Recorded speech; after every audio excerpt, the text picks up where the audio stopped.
जय हिंद दोस्तों। तो एक बार फिर से स्वागत है आपके अपने YouTube चैनल एग्जाम की तैयारी में। जैसा कि आप सभी लोग को पता है कि हमारे YouTube चैनल के माध्यम से आप सभी लोग को Indian army GD, clerk, tradesman या फिर टेक्निकल परीक्षा की तैयारी करवाई जाती है। तो यदि आप में से कोई भी बच्चा इंडियन आर्मी जीडी, चाहे क्लर्क, चाहे टेक्निकल, चाहे कोई सा भी आपको ट्रेड हो, उस परीक्षा को क्रैक करना चाहता है, चाहे पास करना चाहता है, तो ये चैनल आपके लिए काफी ज्यादा हेल्पफुल होगा। तो इस चैनल के नीचे लाल कलर का बटन आ रहा होगा, दबा के फटाक से सब्सक्राइब कर लो। ठीक है, और चलो जानते हैं कि आज क्या है। तो आज दोस्तों आप सभी लोग के लिए क्या है, इंडियन आर्मी जीडी। देख रहे हो ऊपर जनरल ड्यूटी लिखा हुआ है, जीडी का ये क्वेश्चन पेपर है। क्वेश्चन पेपर कहाँ का है, कब हुआ था, कितना टाइम मिला था, इसका पीडीएफ आपको कैसे प्रोवाइड होगा और इसका कट ऑफ कितना गया था, सारी जानकारी देंगे इस वीडियो में। ठीक है, तो इस वीडियो में पूरा अंत तक बने रहिएगा। चैनल को सब्सक्राइब कर लीजिए और वीडियो को एक लाइक अपनी तरफ से दे दीजिए फटाक से।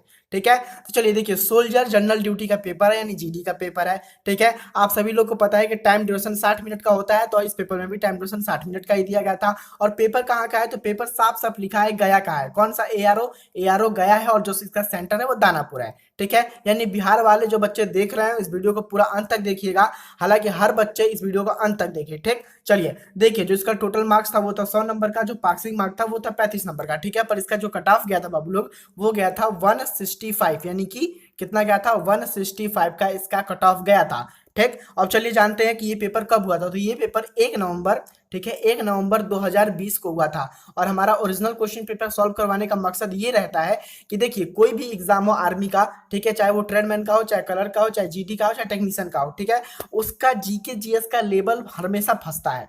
ठीक है, समझने की कोशिश करिए, जीके जीएस का हमेशा क्वेश्चन फंसेगा ही फंसेगा। ठीक है, तो इसीलिए हम ज्यादा फोकस जीके जीएस पे करते हैं। तो चलो फटाक से शुरू करेंगे।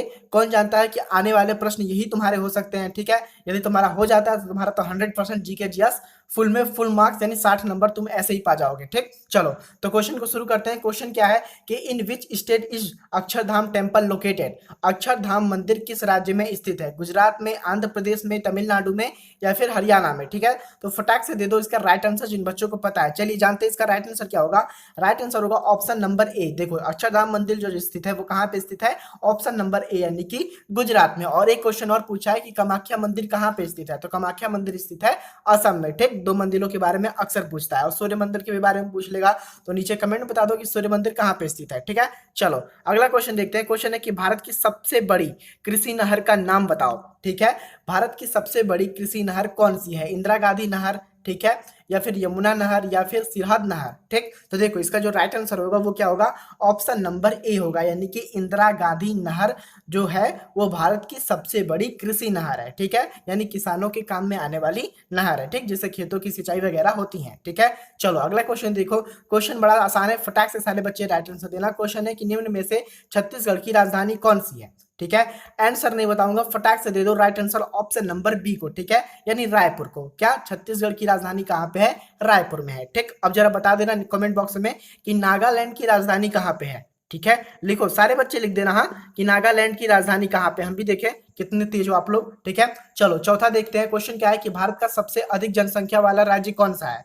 ठीक है, इसका जवाब बता दो। सारे बच्चे फटाक से बता देंगे कि क्वेश्चन पेपर आपको किस प्रकार से मिल सकते हैं। देखो, which is the largest populated state of India. Right answer होगा ऑप्शन नंबर ए। ठीक है, क्या, उत्तर प्रदेश। हाँ, उत्तर प्रदेश विश्व भारत का सबसे अधिक जनसंख्या वाला राज्य है। ठीक है, चलिए देखिए, 91 नंबर नोट कर लीजिए, 9120434057। ठीक है, इस पे आप लोग व्हाट्सएप कर देना कि सर हमको ओरिजिनल क्वेश्चन पेपर चाहिए। तो आपको 20, ठीक है, 20 ओरिजिनल क्वेश्चन प्रोवाइड किए जाएंगे, पर इसके लिए आपको थोड़ा सा चार्ज पे करना होगा। ठीक, चलिए लौटते हैं अपने क्वेश्चन की तरफ। जानते हैं इंपॉर्टेंट क्वेश्चन है, कितनी बार एग्जाम में पूछा है कि Kalahari desert is located in which country. ठीक है, कालाहारी जो मरुस्थल है वो किस देश में स्थित है। ऑप्शन ए पे है चिली, दूसरे पे है सऊदी अरब, तीसरे पे है भारत, और चौथे पे क्या है, दक्षिण अफ्रीका। तो राइट आंसर क्या होगा, ऑप्शन नंबर डी, दक्षिण अफ्रीका। ठीक है, चलो अगला क्वेश्चन बताओ। क्वेश्चन है कि उपराष्ट्रपति का कार्यकाल कितने वर्ष का होता है। कितने वर्ष का होता है, 6 वर्ष का, 5 वर्ष का, 2 वर्ष का, या फिर 3 वर्ष का। फटाक से लिखो कि उपराष्ट्रपति का कार्यकाल कितने वर्ष का होता है। तो इसका जो राइट आंसर होगा बच्चों लोग, होगा ऑप्शन नंबर बी। जो बच्चे राइट आंसर दे रहे हैं ऑप्शन नंबर बी को, उनका जवाब 100% करेक्ट है। ठीक है, चलो अगला क्वेश्चन देखो। क्वेश्चन काफी ज्यादा शानदार है, करंट अफेयर का क्वेश्चन है कि भारत की प्रथम बुलेट ट्रेन डैश को जोड़ती है। फटाक से बताओ, भारत की जो प्रथम बुलेट ट्रेन बनेगी जो जापान लेके आएगा भारत में, ठीक है, वो किस देश को जोड़ेगी, सॉरी वो किस शहरों को जोड़ेगी, तो देखो वो अहमदाबाद से मुंबई के बीच चलाई जाएगी, यानी कि गुजरात से महाराष्ट्र के बीच में चलाई जाएगी, इसीलिए ऑप्शन नंबर सी जो होगा इसका राइट आंसर होगा, ठीक है। यदि आपने सी को टिक किया है तो बहुत बढ़िया, ठीक। चलो अगला क्वेश्चन धुआं की तरह उड़ा दो। क्वेश्चन है कि ईस्ट इंडिया कंपनी की स्थापना किस वर्ष में हुई थी, ठीक है। देखते से राइट आंसर बता दीजिए ऑप्शन नंबर सी को, यानी ईस्ट इंडिया कंपनी की स्थापना 1600 ईस्वी में हुई थी, ठीक है। किस ईस्वी में हुई थी, तो 1600 ईस्वी में। अगला क्वेश्चन भी काफी ज्यादा शानदार है। क्वेश्चन है सार्क के सदस्य कितने देश हैं, how many countries are member of SAARC, ठीक है। तो सबसे पहले जान लेते हैं कि सार्क की स्थापना कब हुई थी। देखो 1985 ईस्वी में सार्क की स्थापना हुई थी, ठीक है। और जो इसका हेड क्वार्टर है यानी मुख्यालय वो कहाँ पे है, नेपाल में है, और नेपाल की राजधानी काठमांडू है, तो काठमांडू में इसका हेड क्वार्टर स्थित है, ठीक है। तो चलिए जानते हैं कि जो सार्क देश है उसमें कितने सदस्य थे, ठीक। तो राइट आंसर होगा ऑप्शन नंबर डी। जो बच्चा डी को दे रहा था उसका जवाब क्या है, 100% करेक्ट है बाबू लोग। चलो अगला क्वेश्चन देखते हैं। क्वेश्चन है कि भारत का राष्ट्रीय संग्रहालय कहां पर स्थित है, बेंगलोर में, पटना में, दिल्ली में या फिर चेन्नई में। फटाक से दीजिए राइट आंसर, 2 सेकंड मिलेगा इसके जवाब देने के लिए, ठीक है, क्योंकि एकदम आसान क्वेश्चन है। ऑप्शन नंबर सी राइट होगा, दिल्ली। जो बच्चे ने दिया है ऑप्शन नंबर सी को उसका जवाब वेरी गुड है, ठीक। चलो अगला क्वेश्चन देखते हैं कि अगला क्वेश्चन क्या है, ठीक। हमारा अगला क्वेश्चन भी काफी ज्यादा शानदार है। क्वेश्चन क्या है कि एक जनता, एक राष्ट्र और एक नेता की नीति किसकी थी, ठीक है। फटाक से बता दीजिए राइट आंसर कितनी बार करवा चुके हैं, ठीक है। One people one state one leader was the policy of Hitler, यार ऑप्शन नंबर सी, ठीक है। राइट आंसर दे रहे हो आप लोग, ठीक है। आंसर कमेंट बॉक्स में देते रहिएगा, क्या आंसर कमेंट बॉक्स में देते रहिएगा, इससे आपका एक्यूरेसी इंक्रीज होगा, ठीक है। चलो अगला क्वेश्चन है कि कंप्यूटर का आविष्कार किसने किया था, who invent the computer. Right answer क्या होगा, ऑप्शन नंबर ए होगा, यानी कि चार्ल्स बेबेज ने किसका आविष्कार किया था, तो कंप्यूटर का जनक माना जाता है चार्ल्स बेबेज को, यानी father of computer Charles Babbage, ठीक है। दिमाग में नोट कर लो। चलो अगला क्वेश्चन है हमारा कि मोहन बाग किस खेल की टीम है, ठीक है। मोहन बाग है वो किस खेल की टीम है। ऑप्शन सुनिए, फुटबॉल की है, हॉकी की है, क्रिकेट की है, फिर बास्केटबॉल की है, ठीक। उतना ज्यादा ये फेमस तो क्वेश्चन नहीं है, पर आर्मी में 3 से 4 बार पूछा गया है, तो फटाक से बता दो कि मोहन बाग किस खेल की टीम है। देखो ऑप्शन नंबर जो ए है यानी फुटबॉल, उसका राइट आंसर है, ठीक है। यह एक फुटबॉल क्लब है, क्या है, ये एक फुटबॉल क्लब है। हालांकि इंडिया में ज्यादा फुटबॉल फेमस नहीं है, ठीक है, क्रिकेट ही ज्यादा फेमस है, पर इसको जान लीजिए कि मोहन बागन, ठीक है, बागान, ठीक, एक फुटबॉल क्लब है, ठीक है। चलिए अगला क्वेश्चन देखेंगे। क्वेश्चन हमारा कि रूसी क्रांति का जनक किसे कहा जाता है, ठीक है। Option number C right answer होगा, ठीक है। लेनिन को माना जाता है रूसी क्रांति का जनक, ठीक है। जिन बच्चों को पता था उनकी हिस्ट्री अच्छी है, ठीक है। चलो अगला क्वेश्चन देखते हैं। क्वेश्चन क्या है कि विश्व का सबसे गहरा महासागर है, ठीक है। कितनी बार क्वेश्चन करवा चुके हैं, इंडियन आर्मी के एकदम ये फेवरेट क्वेश्चन बन गया है, ठीक है। हर एग्जाम में पूछ दे रहा है, ठीक, कि विश्व का सबसे गहरा महासागर कौन सा है। फटाक से दीजिए ऑप्शन नंबर डी को, प्रशांत महासागर को। हालांकि राइट आंसर काफी बच्चों ने लिखे हैं, वेरी गुड, ठीक। पूछ देगा कितना गहरा है तो आप लोग बता दीजिएगा कि लगभग। अब आते हैं अपना सेक्शन किस पे, बी पे, सामान्य विज्ञान पे, ठीक है। क्वेश्चन थोड़े से टफ होंगे पर आप सभी लोग को डट के इनका सामना करना है, ठीक। चलिए पहला क्वेश्चन देखते हैं। क्वेश्चन क्या है कि what is the chemical formula of common salt. पूछा है कि साधारण नमक का रासायनिक सूत्र क्या है, ठीक है। ऑप्शंस को एक नजर देखिएगा और झट से लिख दीजिएगा कि राइट आंसर क्या होगा। ऑप्शन एक नजर देख लीजिए, जो बच्चे का चमक गया दिमाग ऑप्शन नंबर सी जाके कमेंट बॉक्स में फटाक से कमेंट कर दो, ठीक। चलो अगला क्वेश्चन हमारा है कि शीतल पेयजल में निम्न में से कौन सी गैस भरी जाती है, in which of the following gas fill in soft drink. देखो यहाँ पे सॉफ्ट ड्रिंक का मतलब होता है पेप्सी वगैरह, ठीक है। जैसे पेप्सी आता है, डीओ आता है ना, स्प्राइट वगैरह आते हैं, फेंटा वगैरह, तो इनमें कौन सी गैस भर के दी जाती है हमको सॉफ्ट ड्रिंक के रूप में। देखिए ऑप्शन क्या है, CO2 है, कार्बन डाइऑक्साइड है, ऑक्सीजन है, हाइड्रोजन है या फिर नाइट्रोजन है, ठीक। राइट आंसर फटाक से दीजिए। हालांकि इसका राइट आंसर जो होगा वो क्या होगा, ऑप्शन नंबर ए होगा, ठीक है। कार्बन डाइऑक्साइड उसमें भरी हुई होती है, इसीलिए खोलते हैं ना तो फिस से आवाज आती है, ठीक। चलिए अगला क्वेश्चन देखते हैं। क्वेश्चन क्या है हमारा कि प्रतिरोध का मात्रक क्या है, what is the unit of resistance. अरे यार एकदम आसान क्वेश्चन है, एक बार ऑप्शन को देखोगे दिमाग में फट से चमक जाएगा। देखिए ऑप्शन नंबर ए होगा राइट आंसर। जो प्रतिरोध का मात्रक होता है वो ओम होता है, और ओम का साइन किस प्रकार से होता है, तो ओम का साइन कुछ इस प्रकार से होता है, देख लो सिंबल है ओम का, ठीक। चलो अगला क्वेश्चन देखते हैं। क्वेश्चन क्या है कि 32 फ़ारेनहाइट इक्वल टू, ठीक है, सेल्सियस में दिया है तो सेल्सियस में ही पूछा है कि किसके इक्वल होगा, ठीक है, 32 फ़ारेनहाइट किसके बराबर होगा, ठीक है। तो राइट आंसर क्या होगा बाबू लोग, इसका राइट आंसर होगा ऑप्शन नंबर ए, यानी कि जो 32 फ़ारेनहाइट है वो 0 डिग्री सेल्सियस के बराबर होगा, है ना। चलो अगला क्वेश्चन देख लो। क्वेश्चन क्या है कि खगोलीय दूरी मापने की इकाई डैश है। खगोलीय दूरी पूछ दिया है यहाँ पे, ठीक है, यानी एक खगोल से दूसरी खगोल की दूरी नापनी होगी तो किस में नापेंगे, मीटर में तो नापेंगे नहीं, ठीक है। तो इसके लिए बनाया गया है बाबू लोग लाइट ईयर, ठीक है, प्रकाश वर्ष। तो इसीलिए इसका राइट आंसर क्या होगा, ऑप्शन नंबर सी होगा, प्रकाश वर्ष में नापेंगे एक जगह, एक खगोल को दूसरे खगोल की दूरी। मान लो एक प्लेनेट से दूसरे प्लेनेट की दूरी नापनी है तो ऑपरेशन इसमें नाप सकते हैं हम लोग, ठीक है। चलो अगला क्वेश्चन देखेंगे। क्वेश्चन क्या है कि इनमें से कौन सा इलेक्ट्रॉनिक यंत्र नहीं है, which is the following is not electronic device. Radio तो एक इलेक्ट्रॉनिक डिवाइस है, टेलीविजन भी एक इलेक्ट्रॉनिक डिवाइस है, बल्ब। हाँ देखिए राइट आंसर क्या होगा, ऑप्शन नंबर सी होगा, बल्ब, ठीक है। बल्ब एक इलेक्ट्रॉनिक डिवाइस नहीं है, ये एक इलेक्ट्रिकल डिवाइस है, ठीक है। क्या डिवाइस है, इलेक्ट्रिकल, ठीक। चलो तो देखते हैं अपना अगला सेक्शन कि अगला क्वेश्चन क्या है हमारा।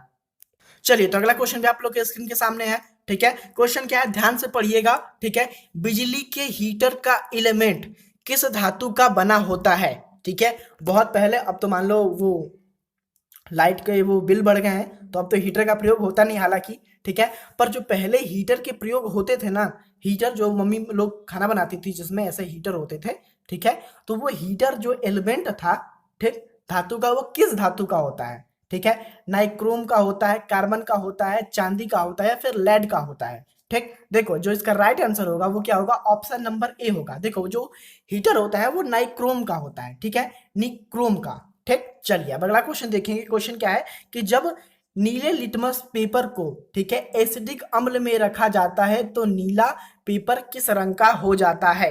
देखिए यहाँ पे हम समझा देते हैं आपको कि मान लीजिए कोई नीला लिटमस पेपर है, यहाँ पे नीला कलर को उठा लिए, ठीक, ये नीला लिटमस पेपर है बाबू लोग, ठीक है। मानो ये नीला लिटमस पेपर है, ठीक, थोड़ा सा इसको नीला बना देते हैं हम। ये नीला लिटमस पेपर है, यदि आप इसको कहाँ रखते हो, एसिटिक अम्ल में रख देते हो, ठीक है, अम्ल, ठीक, तो ये किस रंग का हो जाएगा। तो देखो ये जो रंग में बदलेगा वो रंग कौन सा होगा, लाल होगा, ठीक है।